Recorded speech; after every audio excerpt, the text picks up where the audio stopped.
kind of, they're not. No, Dana, yeah, I work for the Minnesota Assistance Council for Veterans, and yeah, we help to end veteran homelessness. That's our biggest part of what we do, getting guys and girls off the street, and just making sure that they're well-rounded. And then myself and a couple other guys in the tri-metro area, or the metro area, and then the state of Minnesota, we just make sure that they're job ready and get them the resources that they need. So we do that. And then my background, the one and only United States Marine Corps, and I knew he was going to roll his eyes. And I'm a combat wounded veteran, so I've been through the ringer, and blessed to be here. And this is my way to keep serving. Awesome. Well, that's awesome. Well, so I'm originally from the Twin Cities. That's how I know Chuck. We work together. We've now worked together a few times, and maybe more, but I hope not, honestly. Depends how next Wednesday goes.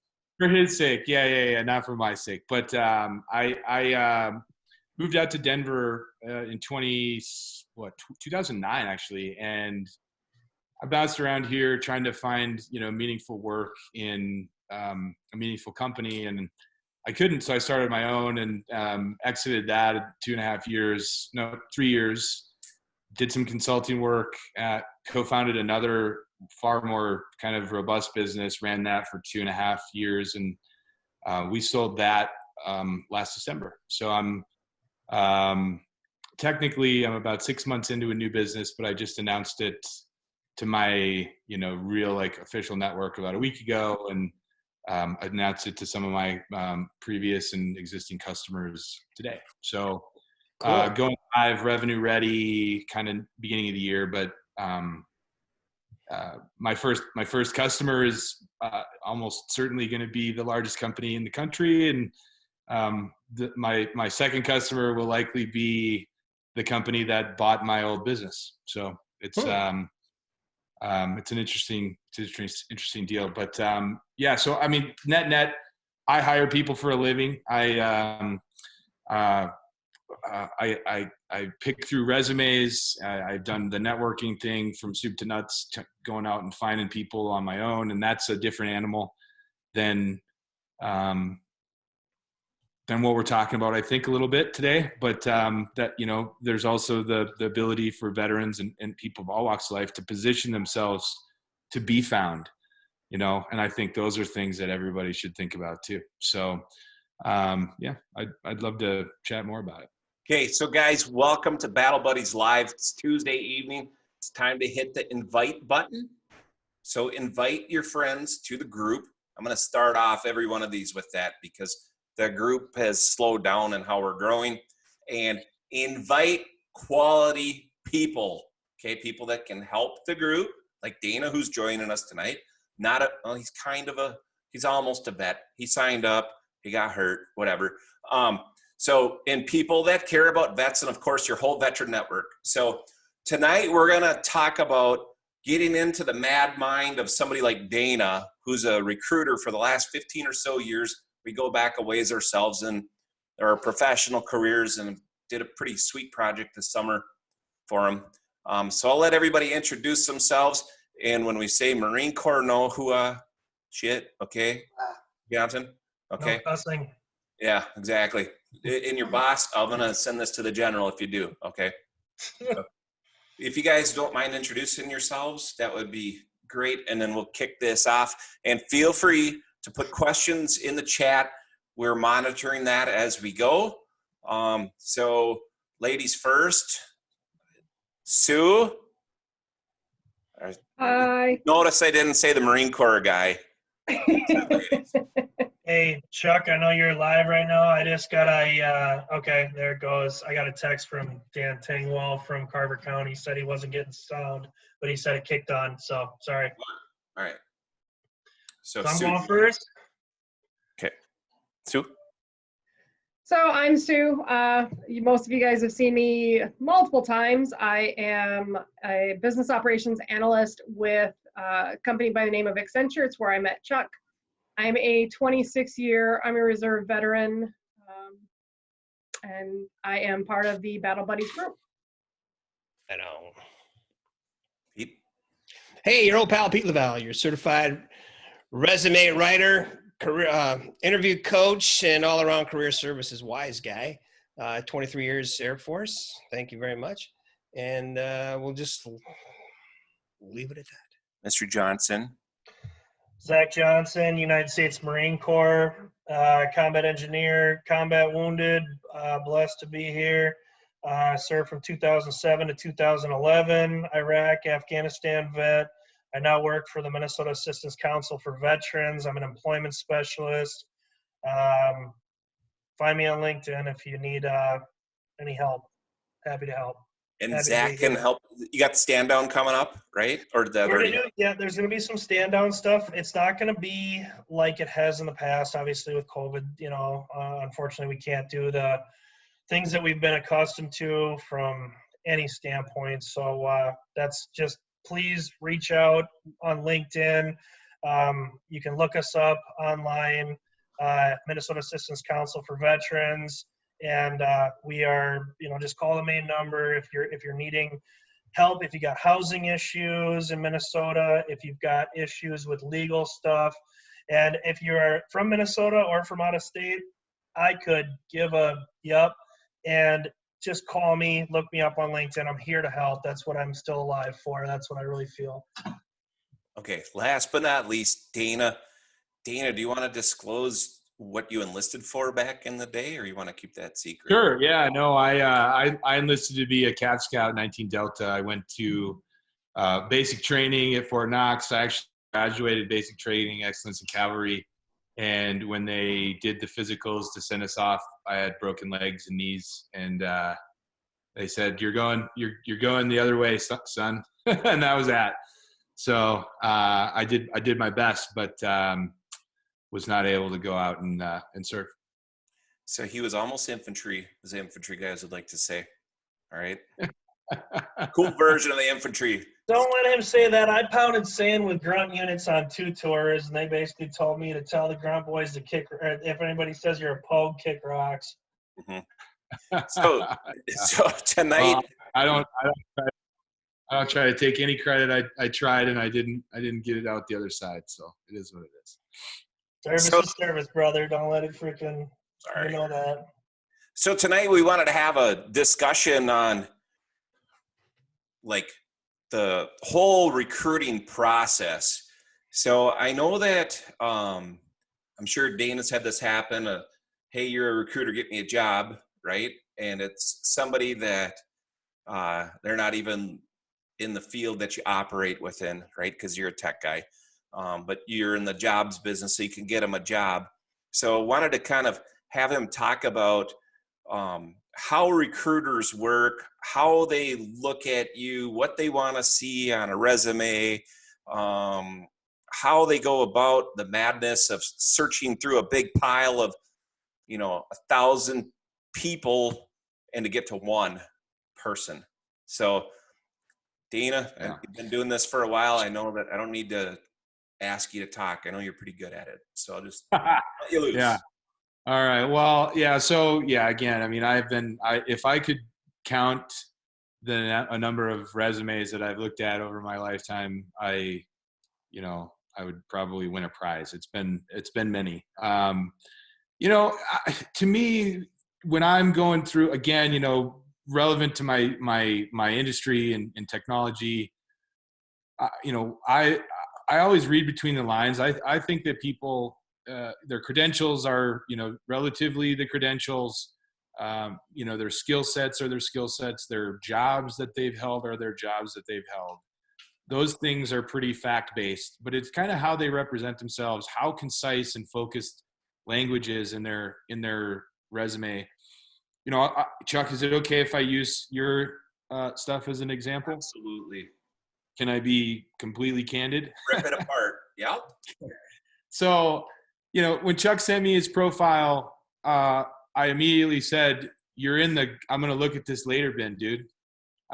He had some stuff on there where he said he's the CEO of Battle Buddies, which kudos to Chuck and everybody here. I don't just take anything away from him, but unless he's going to try to be an employee at a veterans employment company, that shouldn't be the top line on his resume.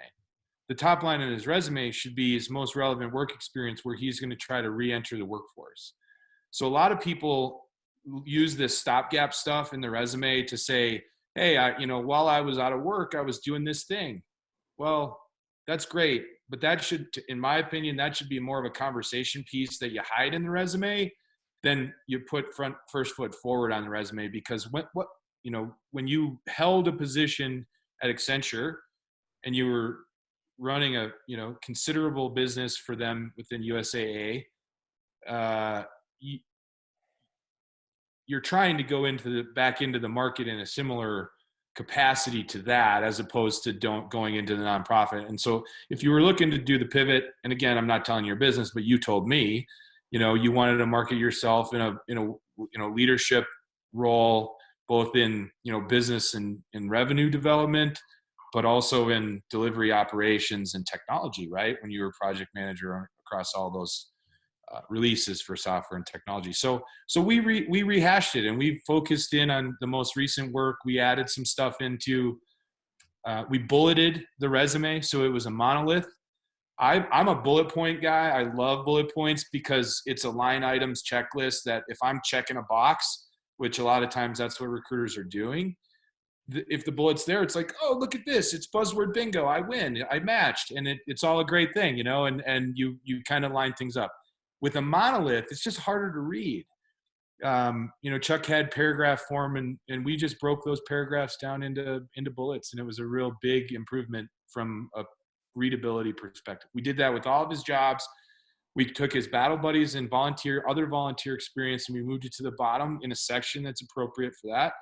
And off to the races went Chuck. I think he's down the road now on, some new opportunities that are pretty significant. It's a pretty significant upgrade, actually, from the last one. If it comes through, we'll see. So yeah, we don't want to fix it, but I'm not gonna. Yeah, no, it's wood all around my house here, wood floors, all that. I'm gonna start hitting on them. So one of here, let me ask you this. This is completely unscripted. Do you ever submit somebody for a role because they have potential, because they were a vet, because you can hand them this notepad here and they'll write an Ayn Rand book, like where I'm going with this is a lot of the guys in the group that we've had show up will do I'm a vet, I can do anything, hire me on my potential because you can train me and I'll be great in 6 months. How does that fly in your business? In my business, it does not. It does not. But again, I think there are industries. So let me qualify that though, because I spent the better part of 5 years working on and off with Level 3 Communications, as you know. Level 3 Communications was bought by CenturyLink. They changed their name to Lumen now. So big, commercial communications company, technology business. But I worked on all sides. I worked in the trenches and the NOCs and all that stuff, filling jobs for those folks, as well as software architects and network architects. So I did it all.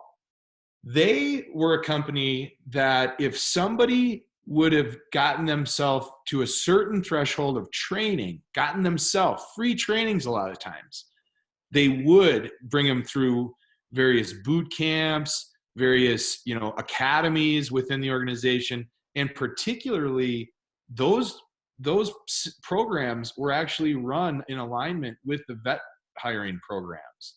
So if you were a veteran plus you had done a really basic level of self-training, they would really go over the deep end to help land particularly veterans into those jobs. So I will qualify that there are companies out there that are looking for veterans who show initiative, not just who say it, because it's cheap. That's cheap.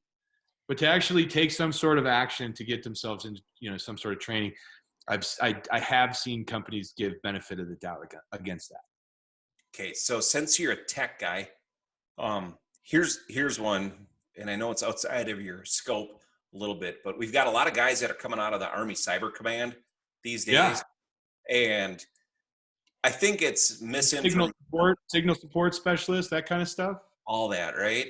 And these guys seem to be struggling as far as a transition into the private sector. What types of things would you be looking for as that fulfillment manager to be submitting to some hiring managers? I know. Oh man, I mean, I'll just tell you, here.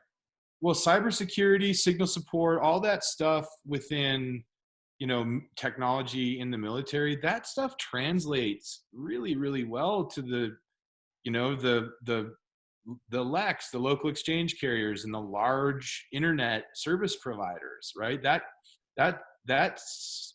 knowledge translate, although it's kind of apples and oranges, because so much of what the military uses is proprietary in a lot of ways. But I saw it over and over and over again, that we would take signal support specialists, and that was one specific MOS that we looked for at level 3, that had gotten themselves a CCNA, so a very basic CCNA certificate. We would then hire them and put them through 60 days of paid training. They would then have elective up to 6 months of additional training to kind of move up. And it was structured a lot like a military rank system, right? You accomplish certain things, check the box, move up. And so transitioning out of the military from that structure into the public sector, I wouldn't necessarily say, if you're struggling transitioning out of the private or in, you know, military, it would make a lot of sense to go like right into a startup or right into a really loosey-goosey, loosely coupled, you know, non-hierarchical environment. But again, I don't know, maybe that would be exactly what a lot of veterans need in order to kind of embrace what they're able to do. But, you know, again, I see the best, you know, the best move for transition is find companies who are motivated to hire veterans. There's a ton of them out there. I'm not saying that that's all you have to do, but I do think that there are companies that you can get involved with that are really actively and proactively looking for hiring former military. So how about this? I'm a veteran, hire me. Being a vet, is that going to be enough to get submitted? You know the answer to that question. Okay. No. All right, guys. So you heard it from the expert here. So one of the things that we were talking about before we jumped on here was you were talking about the single-handedly stuff, right? And when you're going through this stuff, now here's one of the things that is more typical of a vet, is to not explain their background or to minimize, you know, them just falling short of winning a couple of Medal of Honors or something like that, right? They don't, Sure. They're not accustomed to speaking about ourselves. So I think one thing that happens in the private sector is, you were talking about, you know, so-and-so single-handedly did something, right? So I think that these guys can understand what they're up against versus having an authentic, genuine, legitimate, verifiable resume. Could you throw that out here for these guys? Clarify what you're asking there. Okay, so let's say that I'm recently transitioned Army guy. Since I'm not certified in that exact system that they're using within their company, and I'm up against somebody that's got 5 or 10 years of experience, that they worked on that system, but they single-handedly developed something that is mind-blowing. So I think I know now what you want me to talk about. Yeah. So I think a lot of, you know, in how you present yourself on paper, because it's your chance to throw a bunch of information on a page that, you know, somebody is going to kind of assess and make a judgment about you, right? And the you know, beauty's in the eye of the beholder. I've always said that. I've very oftentimes thought resumes looked great, and then the people behind them weren't as great, et cetera, et cetera. So, you know, what we were talking about before we joined was grandiose elevation or kind of overblowing your role or undervaluing your role. So I highly recommend everybody, no matter who you are, no matter what your job or situation is, do your resume, work your resume with another human being that knows you and knows about your work. Because a lot of times we go through, the monotony of day-to-day work, and we don't even think about the things that we're accomplishing, or, we're just fighting fires all day. I don't know, if you're in customer support, Chuck on his resume talks about, he reduced the ticket volume from X to a factor of a fifth, right? And that to me needed to move up on the resume, because that's like a really quantifiable accomplishment. And those are the kinds of things that, we had to talk about and draw out more of those accomplishments to put in his resume as those are measurable things. The things that aren't measurable are, proactive team player and, all of this willy-nilly buzzwords. When I see too much of that stuff, it softens my interest usually. So I like concise, focused stuff. You are one of the least patient people I know on the planet. Okay. And to throw filler words at you, it doesn't make sense. And you're a pretty, typical high volume, high paced guy that these guys are probably going to be running up against, right? So your point was earlier is to kind of knock the filler shit down, right? That's right. Be concise. Yeah, because I think that it embodies, or it kind of projects a spirit of professionalism as well. Saying a lot with very little is usually highly, regarded, at least by people reading. Twitter style. Yeah, right. I mean, that's kind of it. Yeah. I tell you what. So I'm not going to disclose my Twitter account for obvious reasons here, but when Twitter was at, I think, 140 characters, for someone like me who's typically pretty long-winded when I'm being, descriptive with whatever situation I'm in, that was a very, very difficult writing style to learn.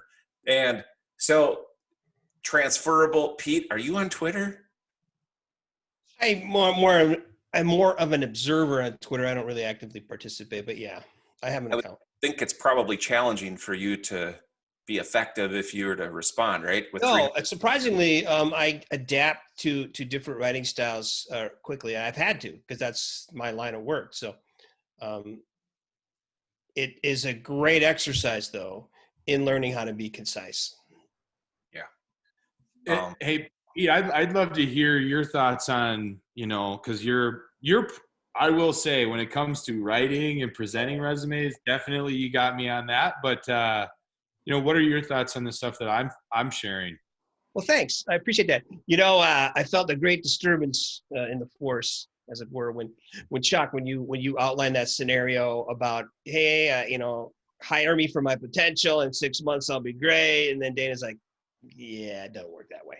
And I could just feel the hearts of 1,000 vets and GIs who are about to separate go, oh, I'm screwed. But no, that's not true either. No, I'm not. And let me finish, because this is why our forum is so valuable, because we're going to help you get past that fear with a dose of reality and help you translate your marketable skills into language that the Danas of the world will understand and accept and give you a real shot. So I wanted to just kind of, if that did cause any angst to anybody, I want to alleviate that right away. No, we're here to help, and we do that. So as far as how the writing style, you're like, just give it to me straight, everyone, which is great, and that's what I do. But I extend that out a little bit to include a couple of elements that you ought to be interested in, and that is what were the benefits of what this person did. Don't just tell me what you did. Tell me how you did it and what were the benefits. So we include those 3 elements in every bullet point. And if we can't, then we got to really consider, does that bullet point belong on the resume? So no, Yeah, and to echo what Peter is saying, like I seriously, as soon as Chuck said that, I'm like, wow, I think I hear that like once a week. Well, I was this is my MOS, this was the job that I did. I don't know how to transfer the skills. Literally, like Pete said, deep breath, calm down, like between, using ONET, between using all these different, organizations, networking, there's stuff out there. Don't worry about it. I mean, there's, I build stuff and blow stuff up as a combat engineer. Okay, I'm probably only going to be able to get in construction. Nope, not true. Look at me now. I'm in human resources. Absolutely true. No, that's the thing Totally is that absolutely, man. Yeah, no, and I would agree with both what you guys said. So I didn't mean to be the Grim Reaper here today, but No, I'm glad you said it. I'm glad you said it. Absolutely. It needed to be said. It did need to be said because it comes up all the time, Mm-hmm. Hey, I was a mail clerk. Hey, I was a cook. Hey, I was this. You know what? Everybody had to play a role in the military, but that doesn't mean it is. I'm a prime example. I grew up in residential remodeling. I went in the Marine Corps, combat engineer, got out, 4 years at Dunwoody, construction management degree. Did it for 40 years, hated it. This is not me anymore. Got out, and what do I do now? I work for a not-for-profit that's a veterans-based not-for-profit, and I help veterans find employment. You can push the reset button in your life if you're willing to, and you can network in such a way or revamp your resume to retarget the things that you want to accomplish. And so often the only thing stopping Perfect, Zach. Can't believe you're a Marine. Dude, I wrote it down. It's in crayon right back here. See?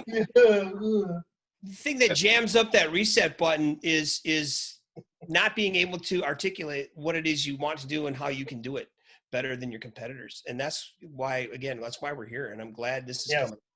Yeah. So don't feel bad at all, Dana. You hit a home run with that statement. So the driver of that comment was something happened to me earlier. I received a text from a guy who's transitioning. He's a master sergeant. He's getting out 32 years. Okay. This guy's been around and he's talking about how he's qualified for things as a tanker. And it's like, dude, your tanker skills are as appropriate to transfer as my meteorology shit from over 20 years ago.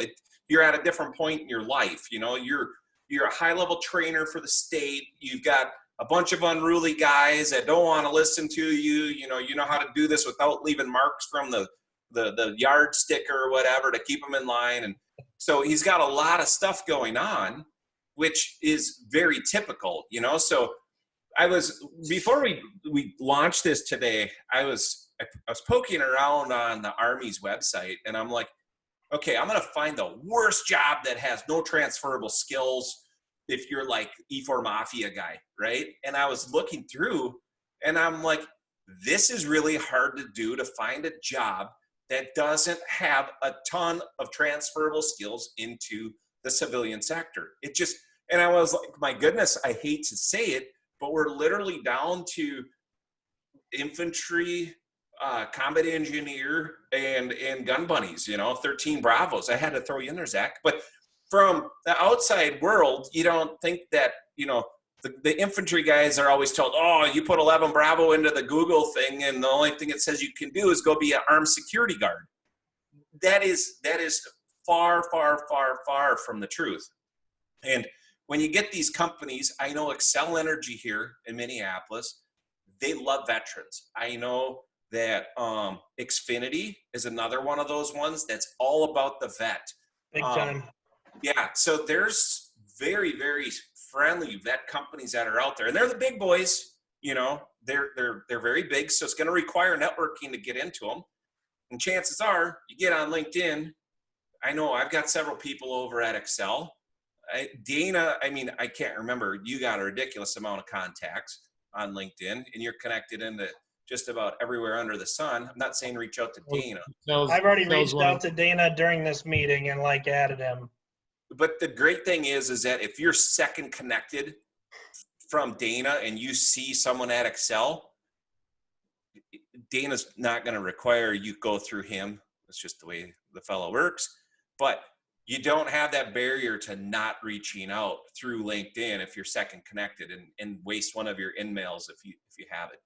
Sorry, that's all I had to say about that. Dana, I know you were going to say something. No, I don't remember. I don't remember what I was going to say. So, Sue, you've been pretty quiet this evening. Any feedback here for our people that are working? Oh, we did have one thing. Oh, yeah. Everybody does sell themselves short when it comes to their resumes from the Army. TAP does a great job, or they do a good job. They'll get you to the dance. That's like Uber. They'll drop you off. They'll get you there, and that's it. And you know what? You're not ready to go up and ask a pretty girl to go and dance. You just aren't from TAP. You know, and Chuck, I'll say the same thing for the Marine Corps. When I got out, it was, going through, we call it TAPs and TAMs, and you had to do, you had to dress up, wear a tie, do all that stuff. And like, you did 4 days of class, you've been humping around 80 pounds of gear for the last few years, and we were all not very smart. We took all those books and we threw them in a dumpster on the way back, and then you get back here and you go, oh, wait, what was that again? Exactly. And there's so many people who do that because, in your mindset, I'm getting out. I'm ready to go home, do this, hang out with my buddies. 10 days in a wake up, right? All that transition is not that easy. Please believe it. Like, we've all struggled through it. We're all here. There's a lot of demons that pop up. It's scary stuff, trust me. But when you get back and you get to these groups and you find your tribe again and you get back to the place where like, all right, I have my support group. I have my peers. I have my people, and then we start helping each other. And like you said, you're not walking up to, whoever at the dance. It's you need to crawl here before you walk, because it's a starting over and it sucks. You're going to be E1, E2, E3 again at a different company, and you got to do what you got to do. But at least there's people like us in this group who can help with the resume and really getting things for a good, concrete, solid foundation to build your empire on. And don't forget, on our Facebook page, there's a files tab that has a lot of good info for you. Yeah. And one thing to keep in mind too, guys, is that this transition job isn't your forever job. Nope. I mean, this is a transition. This is a pivot. I saw something, I think it was at the average veteran I thought it was 18 months at their first job. And you kind of outgrow it, which is pretty typical. So don't think that, this isn't you're not marrying your first job. You can get rid of a wife pretty easy through a legal process, right, Zach? It's not that tough.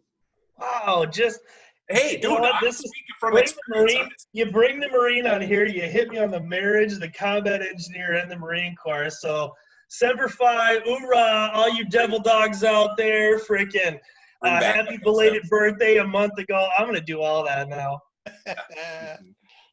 All right. So we're going to wrap up here. Any last words of wisdom for these guys that are watching this, besides inviting some people to the group here, which is very critical? There's 22 million vets. We've only got 50,000 of you so far. There's more people we can help. So that's my thing. Pete, what do you got? Words of wisdom. Man, I keep at it. This effort is an investment. It's not a task. It's worth it. You want a job, don't put a whole lot of effort in it. You want the job, it's worth the investment. And this doing a resume is an opportunity to smoke your competitors. Sue? This is not really my arena, so I'm going to defer to these guys. They're a little bit more of an expert. So all I would say is, just like Pete just said, put the time in, put the effort in. And then once you have done that, keep it updated.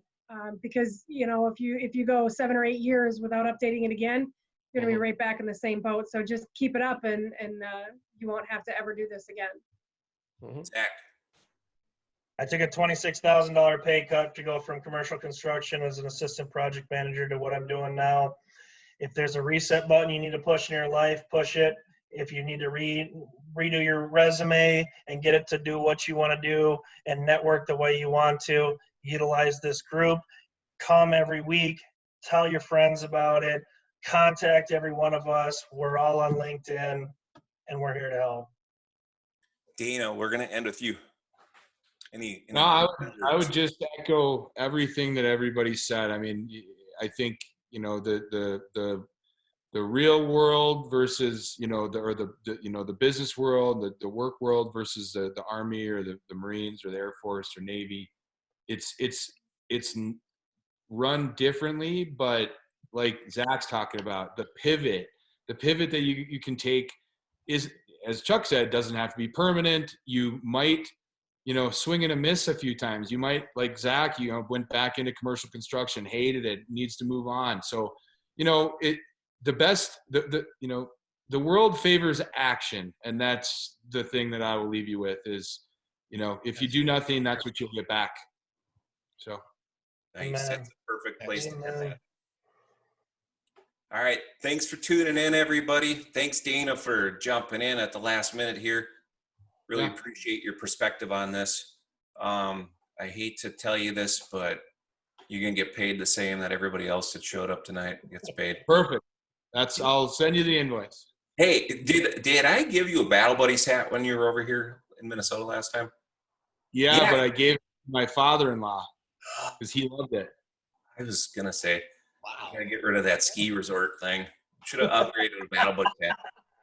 All right, anyways. Hey, kid, just send me a patch and I'll put it on a real hat because that thing sucked. Okay. All right. I'll tell you. Yeah, I got one. All right, guys. Got Thanks. my name on it, so I can brand you. Sounds good. All right. Well, thanks, everybody. Good night, See everybody. you next weekend. Cheers, guys.